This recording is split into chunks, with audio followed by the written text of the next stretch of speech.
नमस्कार दोस्तों। देखिए मित्रों, जो रीट का सिलेबस है मुख्य परीक्षा का, वो आपके आ चुका है, जिसके आधार पर आपकी मेरिट बनेगी। तो इस वीडियो लेक्चर में बहुत से पॉइंट हैं जिस पर हम बात करने वाले हैं। तो पूरा वीडियो बहुत अच्छे से सुनिएगा और वीडियो को लाइक जरूर करें, ज़्यादा से ज़्यादा शेयर करें। काफ़ी बातें हैं जो इस वीडियो में हम करेंगे। तो मेन मेन जो पॉइंट है वो आपको बता देता हूँ कि इस वीडियो में हम बात क्या क्या करने वाले हैं। देखिए, रीट 2022 परीक्षा की तैयारी। तो इस वीडियो में हम बात क्या क्या करने वाले हैं। सबसे पहले बात यह है कि जो जुलाई के अंदर एक आपका एग्जाम होगा, केवल जो कि पात्रता परीक्षा से संबंधित है, और मुख्य परीक्षा का जो सिलेबस अभी आया है, तो क्या इनमें मुख्य रूप से डिफरेंस है, क्या अंतर है। इसके बाद जिस एग्जाम पर आपका चयन सिलेक्शन आधारित होगा, मुख्य परीक्षा का सिलेबस, उस पर हम डिस्कस करेंगे। तीसरा पॉइंट यह है कि मुख्य परीक्षा की जो तैयारी है वो आपको कैसे करनी है। उसके बाद रीट का जो जुलाई में एग्जाम होगा उसको आपको कैसे तैयार करना है। फर्स्ट ग्रेड और सेकंड ग्रेड की तैयारी आप कर रहे हैं तो उसके साथ में अपनी इस तैयारी को कैसे करें, क्योंकि जुलाई के अंदर जो एग्जाम है वो पात्रता परीक्षा से संबंधित है। उसके बाद यह है कि आरबीएससी पढ़े या एनसीईआरटी, ये पॉइंट मैं पहले भी क्लियर कर चुका हूं, अलग से वीडियो भी बनाया था। लेकिन अभी भी विद्यार्थी इसमें बार बार ये पूछते रहते हैं कि सर पहले जो चलती थी वो पढ़नी है, जो वर्तमान सत्र में अभी किताबें चल रही है वो पढ़नी है। हालांकि उस वीडियो के अंदर मैंने बहुत अच्छे से बताया था दोनों में क्या डिफरेंस है, लेकिन फिर भी विद्यार्थी पूछ रहे हैं तो इस पॉइंट को भी अपने बताएंगे। और लास्ट में यह है कि यूट्यूब पर उपलब्ध वीडियो। तो यहाँ यूट्यूब पर मैंने काफ़ी जो वीडियो बना रखे हैं, जो नया सिलेबस आपका जुड़ा है, नए टॉपिक ऐसे जुड़े हैं, जैसे मैनेजमेंट से संबंधित हो गया, आरटीई से संबंधित है। इसके अलावा हम बात करें सूचना वाली, जो एक पॉइंट है सूचना तकनीकी, तो इन सब से संबंधित, चूंकि ये फर्स्ट ग्रेड के अंदर भी आपके हैं, आरटीए बाल विकास के अंदर भी आता है, रीट में भी, लेकिन मैनेजमेंट और ये सूचना वाले जो पॉइंट हैं ये फर्स्ट ग्रेड के हैं।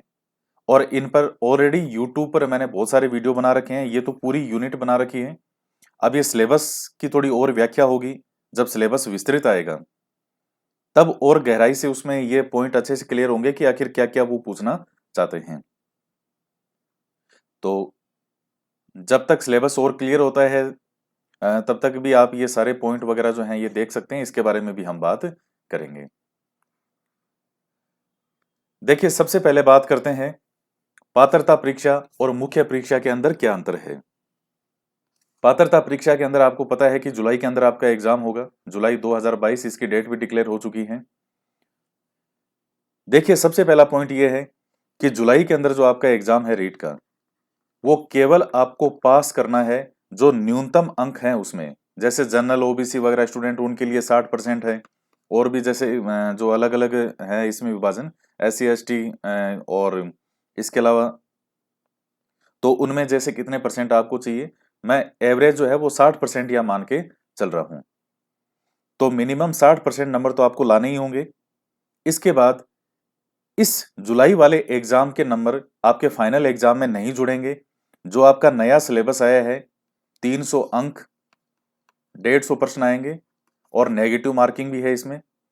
तो इन पर ही आपका चयन निर्धारित करेगा, चयन जो है वो आपका डिपेंड होगा।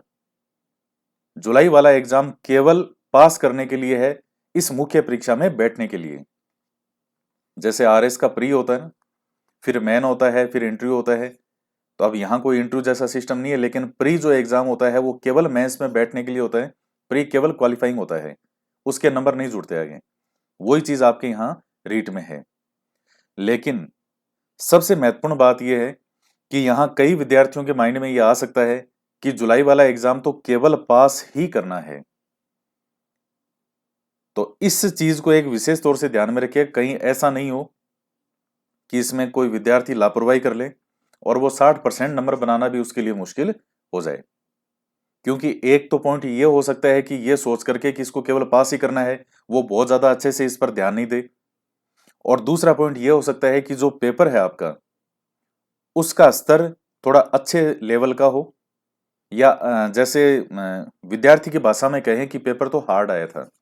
अगर इस तरह का कुछ हुआ तो फिर ये 60% बनना भी जो है वो थोड़ा मुश्किल हो जाएगा। और यहाँ अगर ये 60 ही नहीं बने तो फिर आगे इस एग्जाम के अंदर जो मुख्य परीक्षा वाला है उसमें फिर विद्यार्थी बैठ ही नहीं पाएगा। यह पॉइंट आपको विशेष तौर से ध्यान में रखना है, इसमें आपको कहीं भी लापरवाही नहीं करनी है। 2021 में जो एग्जाम हुआ था, सितंबर 2021 में, तो वो एक पेपर नॉर्मल था, कोई हार्ड पेपर तो था नहीं वो। लेकिन 2018 वाला जो पेपर था रीट का, वो एक अच्छे लेवल का पेपर था, चाहे उसमें साइकोलॉजी हो या बाकी सब्जेक्ट थे।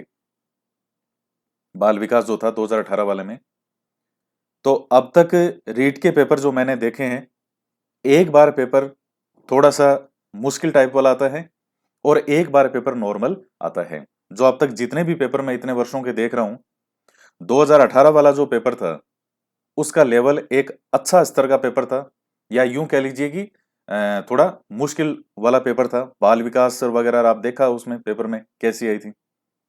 और 2021 का पेपर बिल्कुल नॉर्मल था। अब जो दोबारा एग्जाम होगा तो आप देख लीजिए कि इस पेपर का स्तर कैसा आ सकता है। मैं केवल एक संभावना बता रहा हूं आपको कि आप किसी भी तरह की लापरवाही नहीं कर सकते कि केवल पास करना है, इस चक्कर में आप इधर बिल्कुल ही ध्यान नहीं दो। तो ये पॉइंट आप थोड़ा विशेष तौर से ध्यान में रखिएगा। अब देखिए, पात्रता परीक्षा और मुख्य परीक्षा का जो सिलेबस है उसमें क्या क्या डिफरेंस है, थोड़ा शॉर्ट में मैं बात कर लेता हूं इसमें। ये जो जुलाई में एग्जाम होगा पात्रता परीक्षा वाला, या जो सितंबर में आपने एग्जाम दिया था लास्ट ईयर 2021 में, तो वो वाला सिलेबस ही जो है वो आपका रीट में जो है अभी तक का यही है कि वो रहने वाला है। तो उसमें जुलाई वाले में और मुख्य परीक्षा वाले सिलेबस में आपके क्या डिफरेंस है और कितना डिफरेंस है। तो देखिए, पहली बात तो ये है, ये जो रीट एग्जाम है केवल पास करने वाला, इसके अंदर बाल विकास आपके आती है 30 अंकों की, और इसके अलावा 2 आती थी भाषाएं, लैंग्वेज, और इसके अलावा फिर एसएसटी के विद्यार्थी होते थे तो उनके 60 जो प्रश्न हैं वो एसएसटी के आते थे। साइंस मैथ वालों के जो है वो साइंस मैथ के आते थे। और रीट टेबल फर्स्ट के जो विद्यार्थी हैं तो उनका जो है वो अपना सिलेबस जो अलग था। ये आपका था रीट का, जो कि जुलाई में आपका एग्जाम होने वाला है। अब बात कर रहे हैं मुख्य परीक्षा के अंदर जो सिलेबस है उसमें क्या डिफरेंस है। देखिए, मैं आपको यही शॉर्ट में बता देता हूं। बाल विकास जो है उसकी जगह नाम इन्होंने अब कर दिया है शिक्षा मनोविज्ञान, जो है एजुकेशनल साइकोलॉजी। तो अब वहां चूंकि आप देखिए ये चीजें आपको शिक्षा मनोविज्ञान के अंदर भी पढ़नी होती है, थोड़ा सा एक्स्ट्रा पढ़ना होता है। मैं आपको एक चीज बता रहा हूं, जब रीट का साइकोलॉजी का कोर्स मैंने लास्ट ईयर निकाला था, अभी वो पूरा कोर्स है साइकोलॉजी का ऐप पर, उसमें 6 वीडियो मैंने एक्स्ट्रा बनाए थे जो कि शिक्षा मनोविज्ञान से संबंधित थे।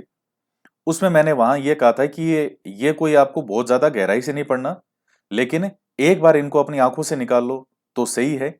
बेसिक्स हैं साइकोलॉजी के, उसके बाद में बाल विकास शुरू किया था। तो रीट 2021 के एग्जाम में तो वो कोई महत्वपूर्ण नहीं थे वो 6 वीडियो जो हैं, लेकिन अब वो बिल्कुल डायरेक्ट आपके सिलेबस के अंदर शामिल हो चुके हैं। जैसे ये जो वीडियो थे मनोविज्ञान का सामान्य परिचय, जो कि ये 6 लेक्चर हैं, 6 वीडियो हैं, तो ये आपके अब जो है वो सिलेबस में शामिल है। इसके अलावा देखिए, जो भी सिलेबस अब विस्तृत होकर के आएगा तो वो उसके अंदर अब ये चीजें तो रहेगी आपके, जैसे मान लीजिए ये विकास के सिद्धांत हैं तो वो आपसे पूछे जाते हैं। इसके अलावा ये व्यक्तिगत विभिन्नताएं वाले टॉपिक हैं, बुद्धि है, व्यक्तित्व है, ये हो गए। विविध अधिगमकर्ताओं की समझ है, अधिगम में आने वाली जो भी समस्याएं हैं, समायोजन है, तो ये सब पॉइंट हैं। फिर अधिगम का अर्थ, अधिगम के सिद्धांत वगैरह हैं, ये हैं अभिप्रेरणा। और फिर लास्ट में ये राष्ट्रीय पाठ्यचर्या रूपरेखा 2005 शिक्षण अधिगम की प्रक्रियाएं, और उसके बाद है शिक्षा का अधिकार अधिनियम 2009, तो जो आरटी एक्ट वाला है। और ये जो कई चीजें हैं तो वो एजुकेशनल साइकोलॉजी के अंदर भी वो चीजें आपको पढ़नी होती हैं। और निश्चित रूप से जैसे अधिगम है ये 100% होगा आपका, कैसा भी सिलेबस एजुकेशनल साइकोलॉजी का हो, आपको अधिगम पढ़ना ही होता है, बुद्धि पढ़ना ही होता है, व्यक्तित्व आपको पढ़ना ही होगा। ये ऐसे टॉपिक हैं जो 100% आपको पढ़ने होंगे और इनके बिना तो साइकोलॉजी हो ही नहीं सकती। ये व्यक्तिगत विभिन्नताएं, व्यक्तित्व वगैरह और विकास के सिद्धांत वगैरह जो होते हैं, अधिगम में आने वाली समस्याएं हैं, विविध अधिगमकर्ताओं की समझ है, तो ये सब चीजें भी जो है वो आपके मुख्य परीक्षा में रहने वाली है। तो आप साइकोलॉजी मान के चलिए कि थोड़ा सा आपको एक्स्ट्रा पढ़ना है, जो बेसिक्स होते हैं साइकोलॉजी के, एजुकेशनल साइकोलॉजी के, और बाकी वही चीजें आपकी रहने वाली हैं। इसके बाद में हम बात कर रहे हैं दो भाषाओं के बारे में। तो जो ये एग्जाम है रीट वाला, जो केवल पास करने वाला, इसमें आपकी दो भाषाएं आपको लेनी पड़ती है। जैसे कई हिंदी लेते हैं, इंग्लिश है, संस्कृत है। उसका सिलेबस आपका क्या होता है? एक तो व्याकरण होती है और दूसरी होती है शिक्षण विधियां। अब ये दोनों चीजें आपके शामिल है सिलेबस में मुख्य परीक्षा में। तो दो लैंग्वेज जो है वो आप ये पात्रता परीक्षा की जब तैयारी करते हैं तो दो भाषाएं तो आपकी उसमें ऑलरेडी तैयार होती है। हालांकि उसमें सारी उन्होंने भाषाएं दी है, लेकिन दो भाषाएं तो जो पहले से आप ऑलरेडी तैयार करते थे वो आपको जो है वो मुख्य परीक्षा में लाभ देगी। तो जो पात्रता परीक्षा में आप ये तैयारी करेंगे तो वो आपके मुख्य परीक्षा में भी जा रहा है। इसके अलावा हम बात करते हैं जीके की। जैसे एसएसटी के विद्यार्थी हैं तो पहले मैं आपको कहता था कि 6 से 10th की आरबीएससी की किताबें और उसके अलावा एक गाइड पढ़ने के लिए मैंने हमेशा आपको बोला था। तो इस बार का जो मुख्य परीक्षा का आपका सिलेबस है उसके अंदर आपको 6 से 10th की वही जो किताबें, और भी इसमें काफी कुछ और भी एक्स्ट्रा पढ़ना पड़ेगा, वो बात करेंगे, तो वो गाइड वगैरह पढ़नी है। यानी शॉर्ट में अगर कहें तो मुख्य परीक्षा आप इसकी जब पात्रता परीक्षा की तैयारी करेंगे तो पात्रता परीक्षा की तैयारी ऑलरेडी आपकी मुख्य परीक्षा के अंदर पूरी तरह से हेल्पफुल होगी। तो अब देखिए, जिन विद्यार्थियों का लक्ष्य केवल रीट ही क्वालिफाई करना है, जिनका उद्देश्य है कि हमें सिर्फ और सिर्फ रीट ही देना है, उसके अलावा कोई दूसरा नहीं देना, तो वो विद्यार्थी मुख्य परीक्षा को और पात्रता परीक्षा को दोनों को पूरी तरह से इसी पर 100% फोकस करें, मुख्य परीक्षा को ध्यान में रखते हुए। और जो विद्यार्थी फर्स्ट ग्रेड सेकंड ग्रेड की तैयारी साथ में कर रहे हैं तो वो अभी जो है पात्रता परीक्षा वाली जो चीजें हैं थोड़ा सा इसको विशेष तौर से ध्यान में रखें। तो अब आगे हम इसमें बात करते हैं। तो एक पॉइंट है, मैं फिर से बोल रहा हूं कि जुलाई वाले पात्रता परीक्षा की आप तैयारी करेंगे, क्योंकि अब आपको इस पे ध्यान तो देना चाहिए। जुलाई में ये पेपर है तो ये सारा का सारा आपके मुख्य आगे परीक्षा में भी हेल्पफुल होगा, क्योंकि ये सब चीजें तो उसमें है। तो ये पहला पॉइंट आपका हो गया कि पात्रता परीक्षा और मुख्य परीक्षा के अंदर क्या मेनली अंतर है। अब दूसरा है कि जो मुख्य परीक्षा का सिलेबस है उसके बारे में हम थोड़ी बात कर लेते हैं। यहां देखिएगा, अध्यापक लेवल फर्स्ट और सेकंड के पदों पर सीधी भर्ती हेतु प्रतियोगी परीक्षा योजना और पाठ्य विवरण। हालांकि ये इन्होंने इनको एक विस्तृत सिलेबस देना चाहिए था, अभी तक नहीं दिया है, लेकिन आशा है और विद्यार्थियों को भी इसके लिए प्रयास करना चाहिए कि बोर्ड के द्वारा जो है इसका विस्तृत सिलेबस जारी किया जाए। वरना इसमें कई पॉइंट ऐसे हैं जिनमें ये नहीं है क्लियर कि उसमें, अब जैसे ये शैक्षिक परिदृश्य है तो अब मैनेजमेंट तो बहुत बड़ा है, तो उस मैनेजमेंट में कौन सी चीजें जो है वो इसके अंदर पढ़नी होगी, तो वो सब चीजें विस्तृत सिलेबस जारी होना बहुत जरूरी है इसका। तो पहली बात है कि परीक्षा 300 अंकों की होगी। परीक्षा के लिए एक प्रश्न पत्र होगा। प्रश्न पत्र की समयावधि 2.5 घंटे होगी, यानी 120 से 30 150 मिनट। तो वही है कि 150 मिनट का आपको समय मिलेगा और 150 मिनट में 150 प्रश्न आपको करने होंगे। समस्त प्रश्न बहुविकल्पी होंगे, ऑब्जेक्टिव टाइप पेपर होगा। उत्तरों के मूल्यांकन में नकारात्मक अंकन होगा। तो इसमें मुख्य परीक्षा वाले के अंदर आपकी नेगेटिव मार्किंग है। प्रत्येक गलत उत्तर के लिए उस विशिष्ट प्रश्न के विहित अंकों का 1/3 भाग काटा जाएगा। इसका सीधा सा मतलब यह है कि अगर आपका एक प्रश्न गलत हो गया तो 3 सही प्रश्न आपके माइनस हो जाएंगे। नहीं, 3 सही नहीं, 3 गलत प्रश्न जो हैं वो आपके होते हैं, तो आपका एक सही प्रश्न के अंक जो हैं वो आपके माइनस हो जाएंगे। तो ये आप इसमें ध्यान रखिएगा, 1/3 जो है। तो अगर आपके 3 प्रश्न गलत होते हैं तो उसका मतलब ये है कि एक प्रश्न जो है वो आपका कट हो जाएगा सही क्वेश्चन। तो एक नेगेटिव मार्किंग का ये रहता है। अब इसके बाद में गलत उत्तर से अशुद्ध उत्तर या एक से अधिक उत्तर अभिप्रेत है, ये तो चीजें आप समझते हैं नॉर्मल। इसके बाद में देखिए प्रश्न पत्र का पाठ्यक्रम और जो है क्या है, लेवल फर्स्ट की बात करते हैं, कक्षा 1 से 5 तक के लिए। अब देखिए एक बहुत बड़ा जो यहाँ बदलाव हुआ है वो ये है कि राजस्थान जीके को बहुत महत्व दिया गया है, और यह होना भी चाहिए था। हालांकि जो पहले रीट का सिलेबस इन्होंने जारी किया था उसमें जैसे एसएसटी वाले के अंदर इन्होंने राजस्थान जीके ऐड किया था, लेकिन एक तो उसका वेटेज वहां उतना ज्यादा नहीं था। दूसरी बात है कि जो साइंस मैथ के विद्यार्थी थे और लेवल फर्स्ट के विद्यार्थी थे उनके राजस्थान जीके उतना नहीं था। अब इन्होंने राजस्थान जीके ऐड कर दिया है पूरा कंप्लीट राजस्थान जीके, और सिलेक्शन के अंदर आपका बहुत बड़ा रोल ये निभाने वाला है। तो सबसे पहला पॉइंट है राजस्थान का भौगोलिक, ऐतिहासिक और सांस्कृतिक ज्ञान। तो हालांकि वैसे इसमें देखें तो राजस्थान की जियोग्राफी, हिस्ट्री, कल्चर वगैरह वो सब चीजें आ गई। तो 90 अंकों का रहेगा इसमें। 90 अंक का मतलब ये हो गया 45 क्वेश्चन जो हैं, 45 क्वेश्चन वो आपके किसके आएंगे इसमें, राजस्थान के भौगोलिक, ऐतिहासिक और सांस्कृतिक ज्ञान से संबंधित। और इसमें इसके बाद सेकंड पॉइंट में भी राजस्थान का सामान्य ज्ञान है। तो अभी तक इन्होंने विस्तृत जो है वो सिलेबस दिया नहीं है, लेकिन राजस्थान के सामान्य ज्ञान का मतलब ये है कि इसमें सब कुछ ही आ गया। जैसे पर्टिकुलर भौगोलिक, ऐतिहासिक और सांस्कृतिक ज्ञान के अंदर अब जो भी कुछ बचा हुआ है, इसके अलावा भी राजस्थान का जीके है तो वो भी इसके अंदर शामिल हो जाएगा। इसके बाद में शैक्षिक परिदृश्य जो है वो मैनेजमेंट वाले से संबंधित है।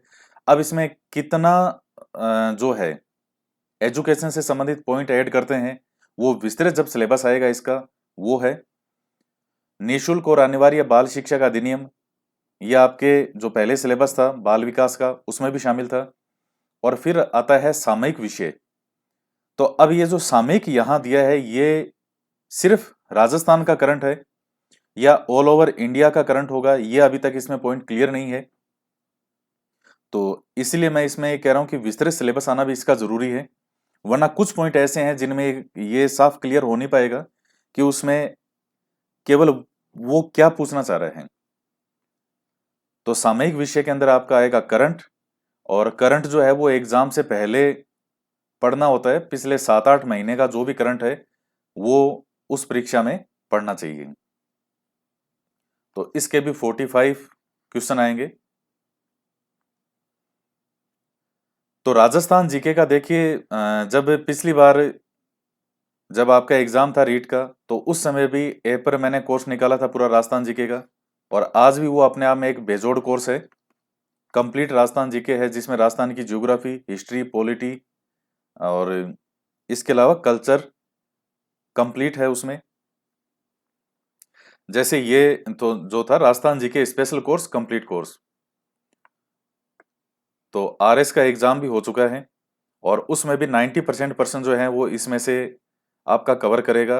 रीट के एग्जाम में भी आपके 90% जो क्वेश्चन है वो ये वीडियो लेक्चर और नोट्स जो हैं मेरे हैंड रिटन हाथों से लिखे हुए वो सब कवर करेंगे। इतिहास के वीडियोस, ये इतिहास के नोट्स हाथों से लिखे, फिर राजस्थान की कला संस्कृति के वीडियोस, फिर ये कला संस्कृति के नोट्स,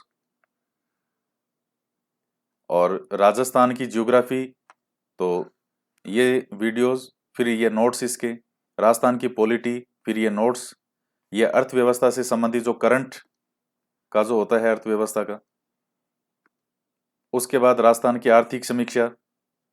तो इसमें जो अब नया आर्थिक समीक्षा आया है वो आपको इसमें पढ़ाएंगे। फिर हिस्ट्री कल्चर से संबंधित टेस्ट पेपर 21 ये हो गए, जियोग्राफी के ये हो गए, पॉलिटी के टेस्ट पेपर हो गए।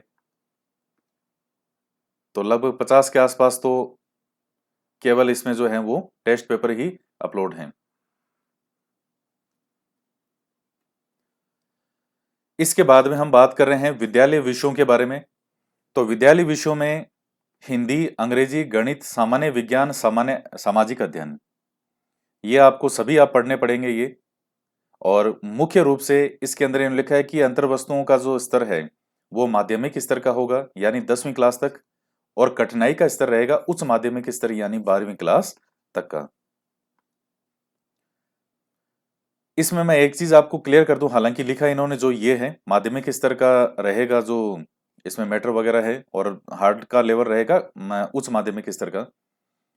इसमें पहली क्लास से लेकर के और 8वीं क्लास तक की जो किताबें हैं उनको आप बहुत अच्छे से पढ़िए, या और यूं कहें तो पहली से 5वीं तक की जो किताबें हैं वो तो बिल्कुल आपकी जबान पे होनी चाहिए, टिप्स पे होनी चाहिए। पिछली बार भी जो रीट का एग्जाम हुआ था वो भी उन्हीं किताबों में से था। तो पहली से 5वीं तक की किताबें जो है उनको आप बहुत अच्छे से, बहुत गहराई से पढ़िएगा। इसके बाद में 8वीं तक वाली को भी जो है वो आप आंखों से निकालिए। और फिर मुझे ये लगता है कि इसमें एक बाद में अगर आप एक गाइड सपोर्ट के तौर पर पढ़ते हैं तो वो आपके लिए बहुत ज्यादा हेल्पफुल साथ में एक हो जाएगी। क्योंकि अब जैसे अंतर वस्तुओं का माध्यमिक स्तर है, तो यहाँ आप ऐसा नहीं है कि पहली क्लास से लेकर के 10वीं क्लास तक जो है वो 6 क्लास से लेकर के 10वीं क्लास तक की गणित आप सारी पढ़ेंगे, या जैसे साइंस है तो 6 क्लास से लेकर के 10वीं क्लास तक की सारी साइंस आपको पढ़नी पड़ेगी। ऐसा नहीं है। अगर उस तरीके से आप करेंगे तो आपका सिलेबस कभी एंड ही नहीं होगा। तो इसलिए ये चीज को आप थोड़ा ध्यान रखिएगा कि पहली से 8वीं क्लास तक की जो किताबें हैं लेवल फर्स्ट के विद्यार्थी वो इनको बहुत अच्छे से पढ़ें, और इसके बाद में एक गाइड का जो है वो आप सारा लें। जीके के एग्जाम के लिए आप 6 से 10 तक की जो एसएसटी वाली किताबें हैं उनका सपोर्ट ले सकते हैं। राजस्थान जीके के लिए जो राजस्थान की नई किताबें जुड़ी थी, हमारा राजस्थान नाम से, 6, 7, 8, 9, 10 वो भी किताबें आपको पढ़नी चाहिए। लेकिन कोई विद्यार्थी ये देखे कि हिंदी के लिए या अंग्रेजी के लिए मैं पहली क्लास से लेकर के 10वीं क्लास तक की मैं सारी किताबें पढ़ दूंगा, या मैं 12वीं तक की एक एक किताब पढ़ दूंगा, तो वो इतना बड़ा ढेर होगा कि वो कभी आपसे समाप्त ही नहीं होगा। और इसके प्रश्न 5 प्रश्न आएंगे, अंग्रेजी के 5 प्रश्न, गणित के 5, सामान्य विज्ञान के 5 और इसके 5। तो ये चीजें हैं। उसके बाद में शैक्षणिक रीति विज्ञान। तो शैक्षणिक रीति विज्ञान से मतलब है टीचिंग मेथड, जो शिक्षण विधियां हैं आपकी। तो हिंदी, अंग्रेजी, गणित, सामान्य विज्ञान और सामाजिक अध्ययन। देखिए शिक्षण विधियां सेम ही रहती है, कोई बहुत ज्यादा डिफरेंस नहीं आता है। आप शिक्षण विधियां सारी तो सेम नहीं है, लेकिन शिक्षण विधियों के बारे में मुख्य रूप से आप बात करेंगे तो जो पहले पात्रता परीक्षा वाला सिलेबस था उसमें भी आप चेक कर लीजिएगा। हिंदी की शिक्षण विधियां और दूसरी लैंग्वेज की शिक्षण विधियां, तो वो चीजें घूम फिर के शिक्षण विधियां थोड़ी बहुत चेंज होती है सब्जेक्ट के अकॉर्डिंग, बाकी चीजें लगभग 90% आपकी सेम ही रहती है। तो हिंदी के 4 प्रश्न आएंगे शिक्षण विधियों के, अंग्रेजी के 4 प्रश्न आएंगे शिक्षण विधियों के, गणित के, सामान्य विज्ञान के और सामाजिक अध्ययन के। इसके बाद में हम बात कर रहे हैं ये शैक्षणिक मनोविज्ञान। तो शैक्षणिक मनोविज्ञान जो है वो 20 अंकों की, यानी 10 प्रश्न जो है वो आपके आएंगे शैक्षणिक मनोविज्ञान के। उसके बाद आता है सूचना सूचना तकनीकी, इसके भी आएंगे 5 प्रश्न। तो इस प्रकार कुल मिलाकर के 150 जो है वो प्रश्न होंगे, और 300 अंकों का जो है वो आपका पेपर होगा। इसमें देखिए बुक्स वगैरह कौन सी पढ़नी है वो अभी मैं आगे बात करूंगा इसी पे ही। पहले सेकंड लेवल का और देख लेते हैं। वही राजस्थान का भौगोलिक, ये दोनों चीजें तो बिल्कुल सेम है। पहला और दूसरा पॉइंट जो कि लेवल फर्स्ट में था, थोड़ा अंकों का वेरिएशन है, 70 अंक और 60 अंक का। तो ये चीजें आपकी हो जाएगी इसमें। संबंधित विद्यालय विषय का ज्ञान। अब देखिए बहुत महत्वपूर्ण है ये, 120 अंकों का यानी 60% जो है वो आपके इसके आएंगे। जो एसएसटी के विद्यार्थी हैं उनको 6 से 10 की एसएसटी की किताबें बहुत अच्छे से पढ़नी पड़ेगी, और जिन्होंने पहले पढ़ रखी थी उनके लिए और आसान है, कोई ज्यादा मुश्किल नहीं आने वाली है।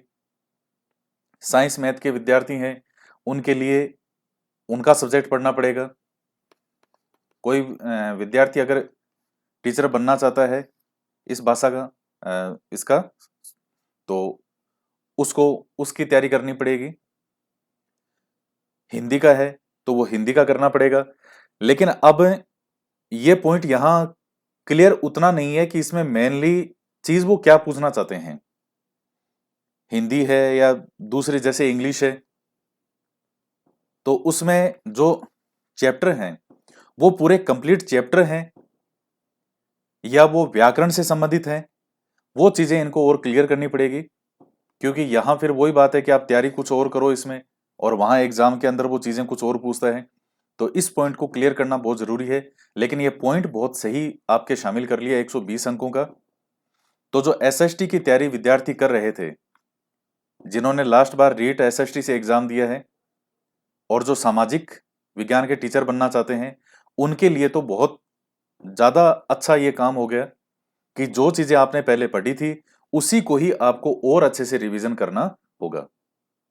बस 15 से 20% एक्स्ट्रा मेहनत और है, बाकी सब चीजें जो है वो आपकी वही सेम रहने वाली हैं।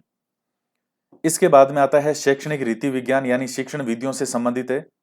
तो 10% शिक्षण विधियों के, शैक्षणिक मनोविज्ञान 10% जो है वो साइकोलॉजी के, और सूचना तकनीकी तो जो है 5% इसके आएंगे। तो इस प्रकार से 300 अंकों का पेपर है।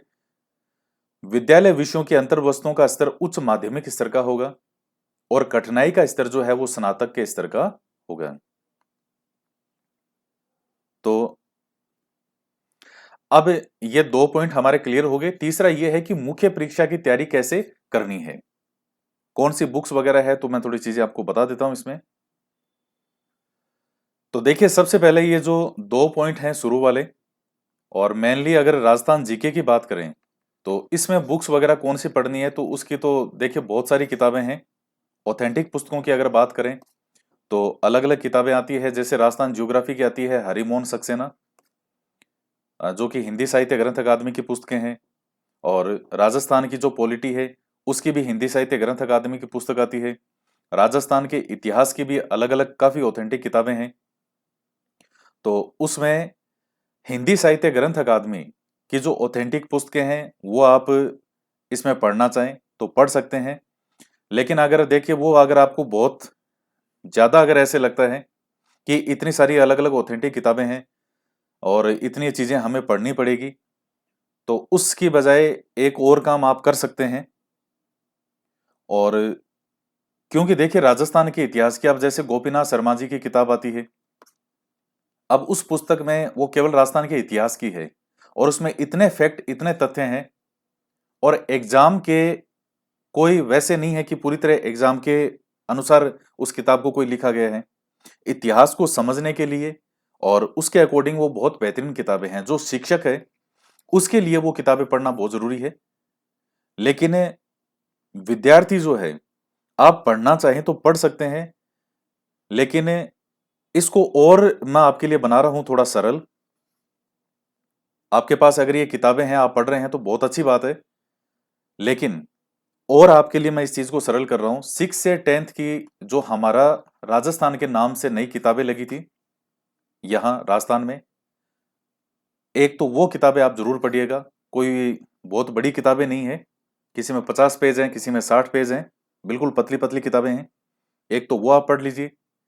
इसके अलावा मार्केट से कोई एक अच्छी गाइड कोई भी आप ले सकते हैं जो आपको ठीक लगे, और तो उसको जो है बार बार आप रिपीट करें और उसको रिवीजन करें। ऑथेंटिक किताबें पढ़ते हैं, बहुत अच्छी बात है। ऑथेंटिक किताबों में राजस्थान का इतिहास और जो है वो राजस्थान की कला संस्कृति, उसके लिए हिंदी साहित्य ग्रंथ अकादमी की किताब आती है जो कि हुकुमचंद जैन जी की है। तो वो किताब आप एक देख सकते हैं। लेकिन एक गाइड तो जो है वो आपको उसमें पढ़नी पड़ेगी, क्योंकि उस पुस्तक के अंदर भी कोई सारे फैक्ट नहीं है। तो मेरे अकॉर्डिंग 6 से 10th की हमारा राजस्थान की किताबें जो है वो आप पढ़ें, और उसके अलावा मार्केट से राजस्थान जीके की कोई भी एक अच्छी गाइड खरीदें अगर आपके पास है, तो वैसे होगी निश्चित रूप से। तो उसके अलावा कोई एक्स्ट्रा आपको चीजें लेने की जरूरत नहीं है, आपका उसी में जो है वो चीजें हो जाएगी। क्योंकि मैं आपको ये कहूं कि ये किताबें भी खरीद लो, और क्योंकि आप किताबें देखिए राजस्थान जी के आपके पूरा है, ऑथेंटिक किताबों की अगर लिस्ट है तो वो इतनी बड़ी लिस्ट है कि वो आप मर जाएं उतनी किताबें इसमें पढ़ते रहें। तो ये चीजें जो मैं आपको बता रहा हूं कि कैसे आप इसको अच्छे से कवर कर सकते हैं, वो है। इसके अलावा शैक्षिक परिदृश्य, निःशुल्क अनिवार्य बाल शिक्षा वाला और सामयिक विषय के लिए तो मंथली मैगजीन आती है, कोई भी आप खरीद सकते हैं मंथली मैगजीन। 15-15, 20-20 रुपए में कई मैगजीन आती है। तो एक मंथली मैगजीन जो है वो आप कंटिन्यू जो है उसको लेना शुरू कर दें। अब ये सिर्फ राजस्थान का करंट है या इंडियन करंट है या दोनों है, तो वो चीज जब विस्तृत सिलेबस आएगा, इसलिए मैं कह रहा हूं कि इसका डिटेल में सिलेबस आना बहुत जरूरी है। शैक्षिक परिदृश्य, तो इसके अंदर भी जब तक इसका सिलेबस विस्तृत जारी नहीं होता है तब तक यूट्यूब पर मैंने जो वीडियो बना रखे हैं, आप यूट्यूब पर सर्च करेंगे educational management by Ajay Chaudhary, तो पूरी आपकी लिस्ट आ जाएगी और उसके अंदर जितने भी मैनेजमेंट के वीडियो हैं वो आप उसमें देख सकते हैं। आरटीई एक्ट यूट्यूब पे पड़ा रखा है, आप सर्च कीजिए RTE act by Ajay Chaudhary, तो यूट्यूब पे सीधा वो वीडियो आपके सामने आ जाएगा, जो कि ऑथेंटिक पुस्तकों से ही और जो सरकार का गजट था उसी से पढ़ाया गया है। तो ये चीजें तो बुक्स पढ़नी है, बाकी से पहली से लेकर के 8वीं क्लास तक की जो किताबें हैं वो आप अच्छे से घोट दें। मैं आपको ये नहीं कहूंगा कि 10वीं की और 12वीं तक की किताबें आपको पढ़नी चाहिए, फिर आपका ना तो सिलेबस होगा और ना ही उतनी चीजें उसमें से पूछी जाएगी कि इसमें 5 प्रश्न है, ये यही है मेन विद्यालय विषय जो आपके। अब ये 10 अंक हो गए, यानी ये 5 प्रश्न इसके, तो 25 प्रश्नों के लिए 5, 10, 15, 20, 25, 25 प्रश्नों के लिए, यानी 150 प्रश्नों में से 25 प्रश्नों के लिए मैं आपको यह कहूं कि पहली से लेकर के 10th क्लास तक की सारी किताबें आपको घोटनी पड़ेगी। तो ये कोई समझदारी इसमें नहीं है। उसमें कठिनाई इस तरह, हालांकि इन्होंने 12वीं का लिखा है, आप पहली से 8वीं तक की जो किताबें हैं और मुख्य रूप से पहली से 5वीं तक की, उनको आप घोट दीजिए। 5वीं तक वाली को, 8वीं तक वाली को थोड़ा और विस्तृत पढ़ लीजिए। उसके बाद आप एक गाइड खरीद लीजिए और उस गाइड से ही वो चीजें जो है अपनी एक कवर करने की कोशिश करें, तो वो कहीं अधिक बेटर होगा। इसके बाद में देखिए शिक्षण विधियां हैं, तो शिक्षण विधियों के लिए मार्केट में गाइड आती है, आपको जो ठीक लगे, जो आपके पास में हो, गाइड में लगभग एक जैसा सा मैटर रहता है, तो वो आप ले सकते हैं। तो थोड़ा सा वेट करना चाहिए आपको कि इसका थोड़ा सा डिटेल में सिलेबस आ जाए। शैक्षिक मनोविज्ञान के लिए है, ऑथेंटिक पुस्तकें काफी आती है, जैसे एस के मंगल की किताब आती है, अरुण कुमार सिंह की किताब आती है। तो ये ऑथेंटिक किताबें हैं जो कि यहां तो आपके केवल 10 प्रश्नों का है, लेकिन आपका जो शुरू में है पात्रता परीक्षा वाला, वहां आपके वो पूरा डिटेल में ऑलरेडी सिलेबस उन्होंने दे रखा है। तो साइकोलॉजी के अंदर तो आपको निश्चित रूप से देखिए ऑथेंटिक किताब पढ़नी चाहिए, बिना उसको पढ़े बिना चीजें जो है फिर वो, आप सिर्फ ये चाहें कि मैं कोई मार्केट से एक गाइड ला करके और मैं चीजें कंप्लीट कर लूं साइकोलॉजी की, वो चीज संभव नहीं है। फैक्ट के तौर पर हो सकता है कि चीज आपको एक हेल्प मिल जाए, गाइड की एक सुविधा इतनी है, लेकिन साइकोलॉजी के अगर आपको कंसेप्ट क्लियर करने हैं तो एक अच्छी मानक पुस्तक का अध्ययन तो आपको करना होगा। और तो ये थोड़ा सा आप इसमें ध्यान में रखिए, इसमें आपको ऑथेंटिक पुस्तक पढ़नी चाहिए। इसके बाद में आता है सूचना तकनीकी, तो इसका विस्तृत सिलेबस अभी तक जारी नहीं हुआ है, लेकिन यूट्यूब पर जब आप सर्च करेंगे first grade psychology unit 6 by Ajay Chaudhary, तो उसके अंदर 8-10 वीडियो हैं जो कि मैंने फर्स्ट ग्रेड के समय बनाए थे लास्ट वैकेंसी में, वो चीजें आपके इसमें, उससे बाहर तो आपका इसमें कुछ भी नहीं आएगा। तो उस टाइम तक जब तक आपका सिलेबस नया इसका जारी होगा, विस्तृत आएगा, तब तक आप उन चीजों को पढ़ सकते हैं। तो ये तो लेवल फर्स्ट का है। सेकंड की बात करें तो राजस्थान जीके के लिए अभी भी वो मैं आपको बता रहा हूं, ऑथेंटिक पुस्तकें आप पढ़ना चाहें तो पढ़ सकते हैं। हालांकि हिंदी साहित्य ग्रंथ अकादमी की इतिहास और जो है आर्ट कल्चर कला संस्कृति की किताब आती है हुकुमचंद जैन की, वो किताब आपको पढ़नी चाहिए। उसमें कोई बहुत सारा मैटर ऐसा नहीं है। और इसके अलावा फिर जैसे अलग अलग ज्योग्राफी के लिए भी रहे, लेकिन वही बात है, देखिए वो सारी चीजें आपको एक गाइड तो पढ़नी होगी, और आजकल गाइड के अंदर भी बहुत सारा विस्तृत मैटर आता है। तो 6 से 10th की किताबें तो हमारा राजस्थान, जो कि सिर्फ राजस्थान की है, और उसके बाद में आप एक अच्छी सी गाइड जो है वो खरीदें, और आपके पास जो भी है वो बहुत है, आपको कोई नई गाइड इसमें खरीदने की आवश्यकता नहीं है। आपने अगर कोई ले रखी हो राजस्थान जीके की, तो देखिए हर विद्यार्थी के पास होती है, तो जो भी आपके पास है वो बहुत है, उसी को ही जो है आप बार बार पढ़ते रहें। बाकी ये चीजें मैंने आपको बता दी है। संबंधित विद्यालय विषय का ज्ञान, तो इसमें मुख्य रूप से आपको 6 से 10th क्लास तक की जो किताबें हैं वो अच्छे से घोटनी है। जो आपका सब्जेक्ट है, एसएसटी वालों को 6 से 10th की जो सामाजिक विज्ञान की पुस्तकें हैं वो पढ़नी है, इंग्लिश वालों को इंग्लिश से संबंधित, हिंदी वालों को हिंदी से, संस्कृत वालों को संस्कृत से संबंधित। तो वो सब अपने अपने जो आपको पढ़ाना है पर्टिकुलर सब्जेक्ट, उससे संबंधित जो है उसका ज्ञान होना चाहिए। और इस मुख्य परीक्षा के अंदर जो एसएसटी के विद्यार्थी हैं रीट के, उनको मेरे अकॉर्डिंग बहुत ज्यादा बेनिफिट होगा, क्योंकि एसएसटी का जो सिलेबस है उसमें राजस्थान जीके भी आपका ऐड हुआ था एसएसटी के सिलेबस में, और 6 से 10th की किताबें भी मैं आपको पिछले 3 साल से बोल रहा हूँ, सारी यूट्यूब पे मैंने पढ़ा रखी है। तो वो किताबें अब आपको एक एक चीज कंठस्थ होनी चाहिए।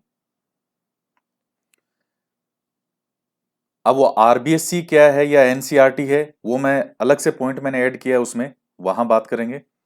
फिर आती है शिक्षण विधियां। शिक्षण विधियों के लिए एक कोई भी गाइड खरीद लीजिएगा मार्केट से, वो बहुत है।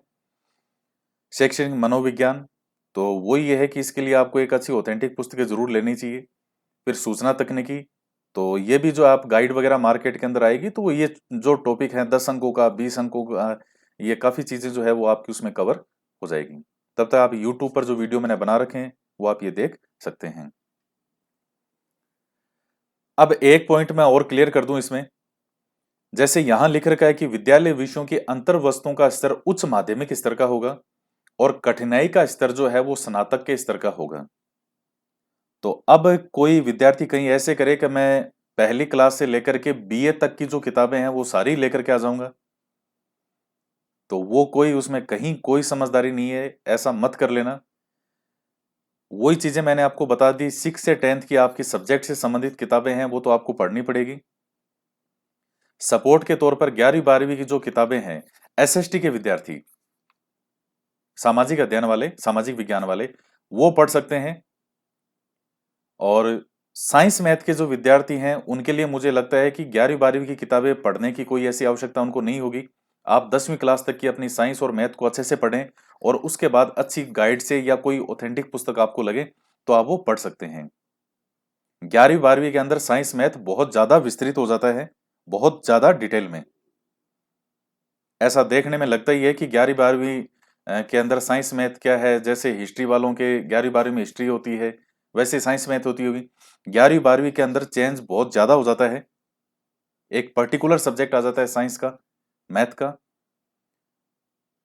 तो उसमें कोई बहुत ज्यादा मुझे ये नहीं लगता कि विद्यार्थियों को, साइंस मैथ के विद्यार्थियों को 11वीं 12वीं की किताबें पढ़नी चाहिए। 6 से 10th तक की साइंस मैथ की किताबें हैं वो तो आपकी जबान पे होनी चाहिए, टिप्स पे होनी चाहिए। फिर आप कोई अच्छी मानक पुस्तक या आपको लगे ऑथेंटिक पुस्तक या एक गाइड, तो आपको उसमें पढ़नी होगी। तो ये चीजें हैं। तो ये पॉइंट जो है आपके शुरू के हो गए क्लियर। नेक्स्ट पॉइंट है कि रीट की तैयारी कैसे करें। देखिए जुलाई के अंदर जो आपका एग्जाम है उसकी आपको तैयारी कैसे करनी चाहिए। तो देखिए अभी रीट का आपका सिलेबस क्या है, जो अभी तक है वो तो यही है कि बाल विकास, दो आपकी भाषाएं हैं, लैंग्वेज, और फिर जैसे एसएसटी का सिलेबस वगैरह, एसएसटी के विद्यार्थी हैं, और जैसे साइंस मैथ का उनका हो गया, लेवल फर्स्ट का उनका है। तो अब देखिए बाल विकास आपका ऑलरेडी तैयार हो रहा है। फर्स्ट ग्रेड और सेकंड ग्रेड का जो सिलेबस है, साइकोलॉजी का जो सिलेबस है फर्स्ट ग्रेड और सेकंड ग्रेड का, तो फर्स्ट ग्रेड की 5वीं और जो 6 यूनिट है वो आपके जुलाई वाले इस बाल विकास वाले में तो नहीं है शामिल। बाकी जो 4 यूनिट है उसके अंदर भी काफी कुछ 80% जो है वो आपका रीट में है। सेकेंड ग्रेड का जो सिलेबस है उसके अंदर अब जैसे बाल विकास की जो पहली यूनिट है जिसमें विकास के सिद्धांत हैं, सिगमंड फ्राइड हो गया, ये मनोसामाजिक विकास का सिद्धांत एरिक्सन वगैरह ये हैं, जीन पियाजेर हैं। ये बहुत सारे विकास के सिद्धांत ऐसे हैं जो कि बाल विकास के अंदर है, लेकिन सेकंड ग्रेड के अंदर वो सिद्धांत आपके नहीं है। तो ये थोड़ा सा एक डिफरेंस है। तो आप ये फर्स्ट ग्रेड और सेकंड ग्रेड की तैयारी जो है इसमें साइकोलॉजी पढ़ रहे हैं, उसके साथ में बाल विकास के अंदर जो टॉपिक आप ऑलरेडी रीट का एग्जाम आपने दिया होगा, तो जो हटके पॉइंट है उनको आप साथ में पढ़ें, विकास के सिद्धांतों को। अब जैसे ये विकास के सिद्धांत वगैरह हैं, ये बाल विकास के अंदर बहुत महत्वपूर्ण है रीट में, और फर्स्ट ग्रेड के अंदर भी है, लेकिन सेकंड ग्रेड के अंदर ये सिद्धांत सारे नहीं है, जबकि बाल विकास के एग्जाम में बहुत महत्वपूर्ण रोल है इनका। बाकी चीजें आपके वही अधिगम है, कोई चेंज नहीं होगा उसमें, वही व्यक्तित्व है, वही बुद्धि है, वही जो अलग अलग जो है ये व्यक्तिगत विभिन्नताएं, मानसिक रूप से विकसित बालक जो होते हैं, या अलग अलग जो है जो विभाजन किया गया है। तो फर्स्ट ग्रेड और सेकंड ग्रेड की साइको जो आप पढ़ रहे हैं, उस साइको के साथ में आप इसको भी जो है बाल विकास के अंदर जो टॉपिक है हटके, उसको आप एक साथ में पढ़ना शुरू कर दें।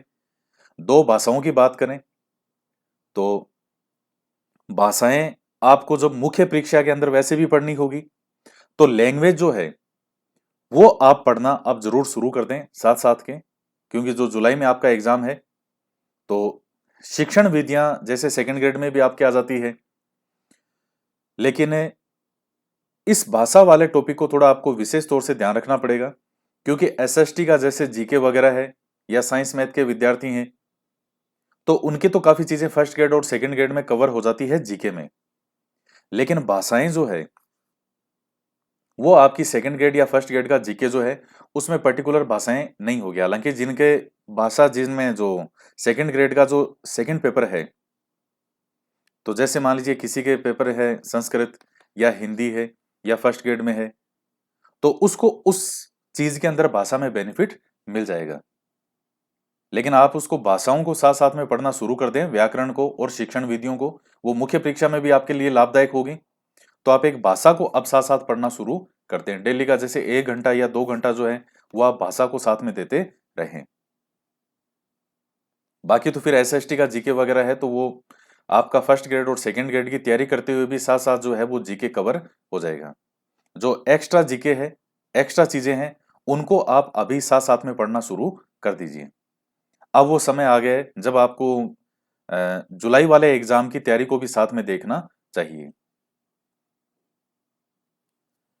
ऐसा नहीं है कि फर्स्ट ग्रेड और सेकंड ग्रेड के जो विद्यार्थी हैं वो पूरी तरह से इन दोनों एग्जाम को बंद करके जो इनकी तैयारी कर रहे थे, और वो पूरी तरह से सिर्फ जुलाई वाले की तैयारी करो, उसमें कोई समझदारी नहीं है।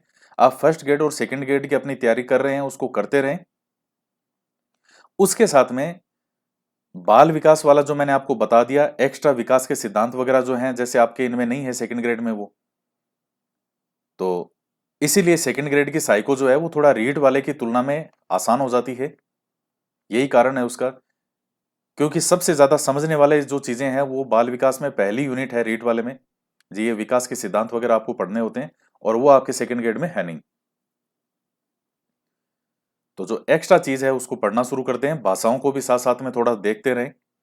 अगर आप डेली का 2 से 3 घंटे भी रीट वाली चीज के लिए समय लगाते हैं तो वो आपके लिए सफिशिएंट है।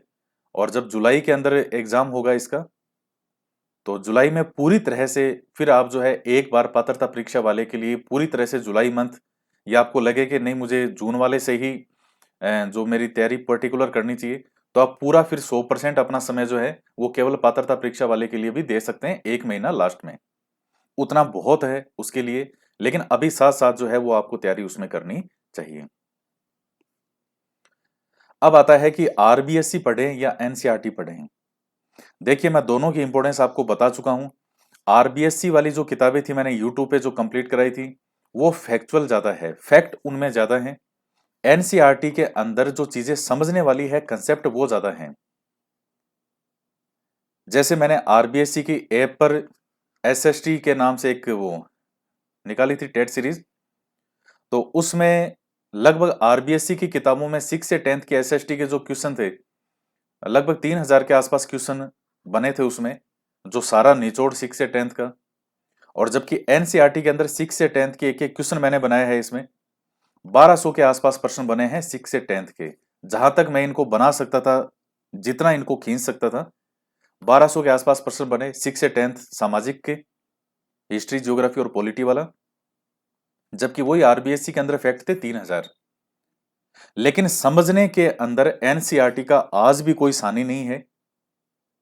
और चूंकि अब देखिए, आपका जिस तरह से सिलेबस बढ़ा है, उसके अकॉर्डिंग जो चीजें मैं आपको कह रहा हूं कि एक गाइड आपको एक्स्ट्रा पढ़नी ही पड़ेगी, आप जो तैयारी कर रहे हैं, तो उस गाइड के अंदर काफी चीजें आपकी आरबीएससी वाली चीजें हैं, वो वहां आने वाली है।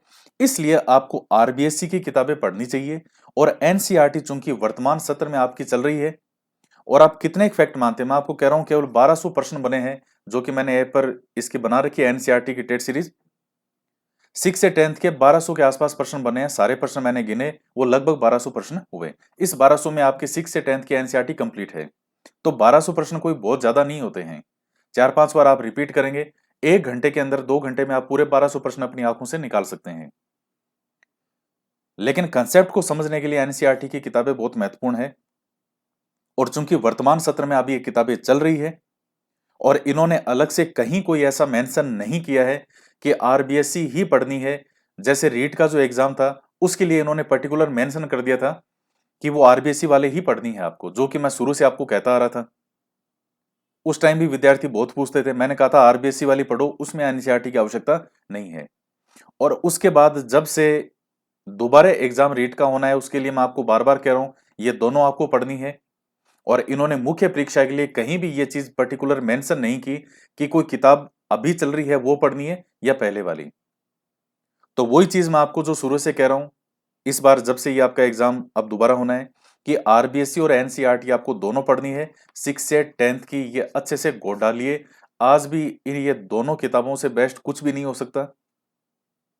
और कोई बहुत ज्यादा चीजें नहीं है, आपको लग ही रहे कि बहुत ज्यादा चीजें हैं, आप एक बार कंप्लीट कर दीजिए, सब चीजें कंप्लीट हो जाएगी आपकी। क्योंकि एनसीईआरटी के अंदर फैक्ट ज्यादा नहीं है, तो चीजें कंप्लीट जल्दी होगी।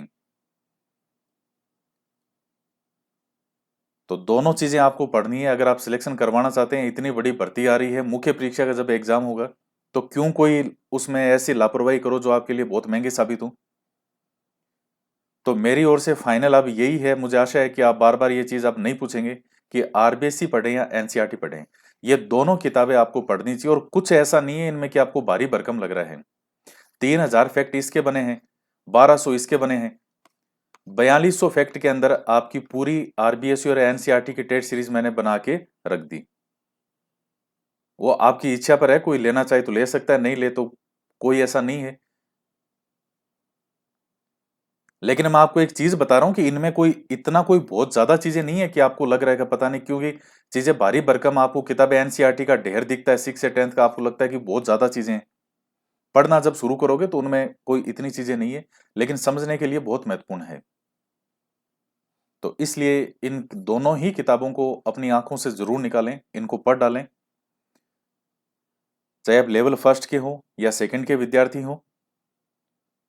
लेवल फर्स्ट के जो विद्यार्थी हैं उनको एनसीईआरटी की पहले से 5वीं तक की किताबें पढ़नी चाहिए। और आरबीएससी वाले जो पहले किताबें लगती थी, उनको भी वो पहले से 5वीं तक वाली किताबें आपको बहुत अच्छे से पढ़नी चाहिए।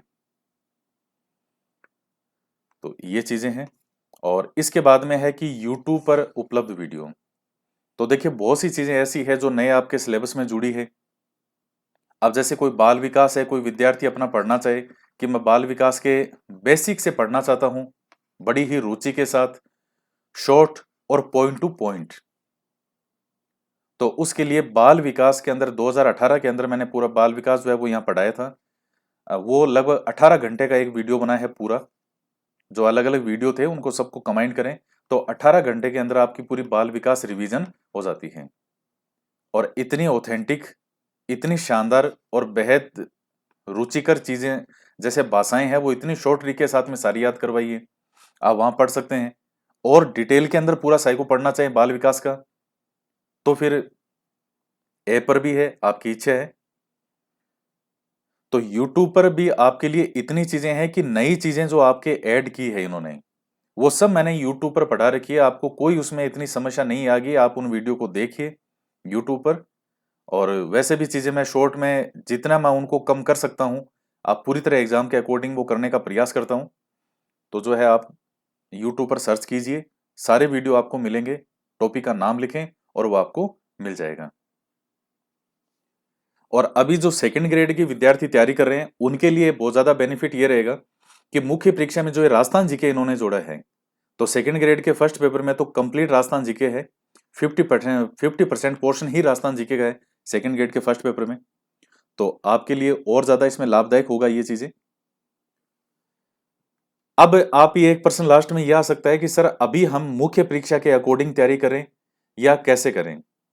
देखिए, सबसे बेस्ट जो मुझे आपके लिए वो लगता है कि आप फर्स्ट ग्रेड या सेकंड ग्रेड की अपनी तैयारी जो कर रहे हैं वो तैयारी करते रहें। और अभी जो जुलाई वाला एग्जाम है उसके अकॉर्डिंग उसमें देखिए कि जो एक्स्ट्रा पॉइंट है वो आपको उसमें पढ़ने हैं। और प्लस 6 से 10th की किताबें मैं आपको पहले से ही बता रहा हूं कि सेकंड ग्रेड हो या फर्स्ट ग्रेड हो, 6 से 10th की आपको किताबें निश्चित रूप से पढ़नी चाहिए। और यहां तो आपको 100% पढ़नी ही पड़ेगी वो। तो फर्स्ट ग्रेड या सेकंड ग्रेड के अंदर भी आपको 6 से 10th की किताबें पढ़नी होती। और जुलाई से पहले पहले प्रयास करें कि आप 6 से 10th की जो आरबीएससी और एनसीईआरटी की किताबें जो है उनको पढ़ डालें। कोई ऐसी बड़ी चीज नहीं है, कोई मुश्किल चीज नहीं है, आप इजीली उनको कंप्लीट कर सकते हैं। तो वैसे एक बार वही बात है कि एक बार बैठिए आराम से उन किताबों को रेगुलर पढ़ना शुरू करें, तो 2 महीने के अंदर अंदर आपकी सारी 6 से 10th की किताबें कंप्लीट हो जाएगी, आरबीएससी और एनसीईआरटी दोनों। और फिर एग्जाम के अकॉर्डिंग गाइड पढ़ेंगे तो वो बहुत सारी चीजें भी आपको वहीं मिलेगी गाइड में। लेकिन सरल से हार्ड की ओर हमेशा बढ़ना चाहिए। ऐसा नहीं है कि आप डायरेक्ट किसी गाइड पर आ जाओ, तो बहुत सी चीजें वो मिस हो जाएगी, क्योंकि आरबीएससी और एनसीईआरटी में से डायरेक्ट क्वेश्चन उठते हैं। तो आरबीएससी एनसीईआरटी के अंदर मैटर कम है एक किसी गाइड की तुलना में, तो वो चीजें आपको अच्छे से याद रहेगी आरबीएससी और एनसीईआरटी वाली। गाइड में तो बहुत सारा मैटर होता है दुनिया भर का, तो सिर्फ गाइड पढ़ेंगे तो कौन सी चीज महत्वपूर्ण है वो आप नहीं पकड़ पाएंगे। आरबीएससी और एनसीईआरटी पढ़ेंगे तो वो तो आपको पूरी घोटनी है, वो चीजें आपके दिमाग में फिक्स होगी। अब एक गाइड पढ़ लो कि जो एक्स्ट्रा चीजें हैं वो आप उससे एक बार रिवीजन कर लो, कंप्लीट कर लो। और ये चीज मैंने आपको पहले भी बताई थी, अभी भी बता रहा हूं, आज भी इससे बेहतर तरीका कोई नहीं है। तो अभी आप फर्स्ट ग्रेड और सेकंड ग्रेड की तैयारी करते रहो साथ में। और उसके साथ में 6 से 10th की जो किताबें हैं वो तो आप निश्चित रूप से पढ़िए। साथ साथ में बाल विकास के अंदर जो एक्स्ट्रा चीजें हैं इसमें, रीट का जो जुलाई में एग्जाम है उनको भी साथ साथ में 2-2 घंटा जो है आप चीजें कवर करते रहें। और जुलाई में के अंदर आपका एग्जाम होगा, तो जून के बाद 15 जून, या फिर जिनको तैयारी अच्छी है तो वो पूरा जुलाई मंथ भी पूरी तरीके से आप केवल रीट को आपका एग्जाम देना चाहिए पात्रता परीक्षा वाले को। उस टाइम आप सेकंड ग्रेड फर्स्ट ग्रेड पूरी तरह बंद कर दीजिए। जुलाई में जब पात्रता वाला एग्जाम हो तब पूरी तरह 100% आप केवल उसी एग्जाम की तैयारी करें। ये एक सबसे बेहतरीन जो चीजें आपके सामने हो सकती है। और वैसे भी जो सुझाव है वो सलाह है वो कभी भी बाध्यकारी नहीं होती। किसी विद्यार्थी को लगता है कि मैं इससे भी बेहतर किसी तरीके से मैं तैयारी कर सकता हूं, तो वो निश्चित रूप से करें। मेरी ओर से ये है कि क्या बेस्ट हो सकता है, आपको लगता है कि मैं इससे भी बेहतरीन कर सकता हूं, तो निश्चित रूप से आपको करना चाहिए। आपका कोई शेड्यूल बना हुआ है उसके अकॉर्डिंग आप कर रहे हैं तो वो आप करते रहिए, कोई उसमें समस्या नहीं है। मेन एग्जाम बात यह है कि आपका एग्जाम क्वालिफाई होना चाहिए, उसके आगे फिर कोई भी चीजें महत्वपूर्ण नहीं है। तो काफी बड़ा वीडियो बना है, लगभग 54 मिनट का, समझ लीजिए लगभग घंटे का ही हो गया। लेकिन अब मुझे लग रहा है कि इसमें कोई डाउट आपके नहीं रहेंगे। और फिर भी अगर कोई आपके डाउट बचते हैं तो आप मुझे बता सकते हैं कि सर ये चीज़ें इसमें हमें ये डाउट लग रहा है, तो आप बता दीजिएगा उसको। कमेंट में जो भी मुझे लगेगा उसको और अच्छे से क्लियर कर देंगे किसी नेक्स्ट वीडियो में।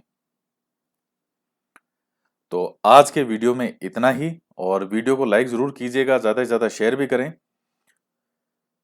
तो एक ये नेगेटिव मार्किंग वाला जो पॉइंट जुड़ा है ये वैसे सही हुआ है। कई विद्यार्थियों को लग सकता है कि सर ये नेगेटिव मार्किंग मुख्य परीक्षा में इन्होंने रख दी, तो देखिए ठीक है, कोई बुराई नहीं है। क्योंकि पहले जैसे एक विद्यार्थी चीज लगा सकते थे, टप्पा लगाना, या जैसे जो लगाते तुक्का लगाते थे, तो अब वो तुक्के वाली स्थिति यहां नहीं रहेगी, क्योंकि 1/3 जो है वो नेगेटिव मार्किंग इसमें होगी। तो जैसे मान लीजिए अब 150 प्रश्न आपके आएंगे और किसी विद्यार्थी ने अटेंड किए 135 प्रश्न।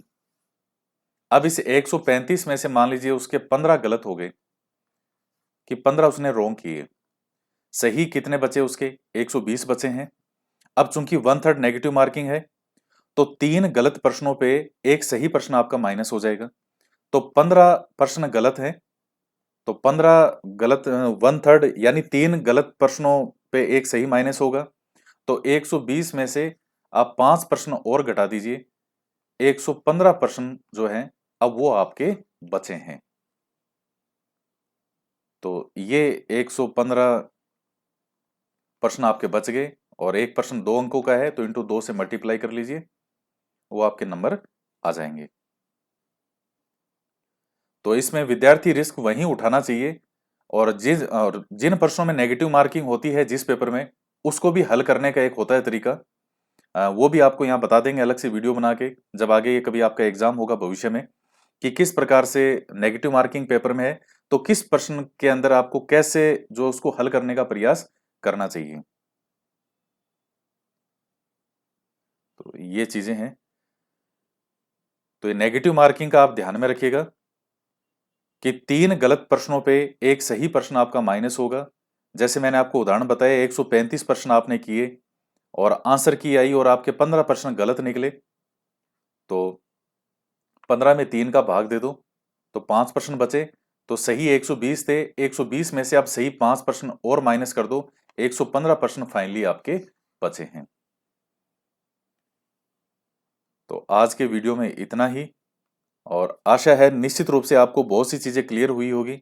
एक दूसरा जो है, विस्तृत सिलेबस के लिए आप ये जो है अपनी ओर से करें कोशिश, जो फेसबुक पे या जो भी इस इन चीज़ों का इस्तेमाल करें कि विस्तृत सिलेबस जो है वो बोर्ड निश्चित रूप से जारी करे। क्योंकि काफ़ी चीज़ें मैं आपको फिर से बता रहा हूँ, अगर इसका विस्तृत सिलेबस जारी नहीं हुआ तो काफ़ी इसमें चीज़ें ऐसी है कि अंधेरे में वो तीर मारने जैसा है। बहुत सी चीज़ों पे ऐसी जगह मेहनत हो जाएगी जिसमें से हो सकता है एग्जाम में प्रश्न नहीं पूछे, और ऐसी चीज़ें भी मिस हो सकती है जिसमें से प्रश्न आ सकता था। इसका डिटेल में सिलेबस आना बहुत ज़रूरी है, नहीं तो फिर उसमें लॉस है आपका। अगर डिटेल में सिलेबस नहीं आता है तो डिटेल में आना भी चाहिए, निश्चित रूप से आएगा सिलेबस। आपको भी प्रयास करना चाहिए कि डिटेल में इसका सिलेबस जारी हो। तो आज के वीडियो के अंदर इतना ही, मिलते हैं नेक्स्ट वीडियो में। जय हिंद, जय भारत।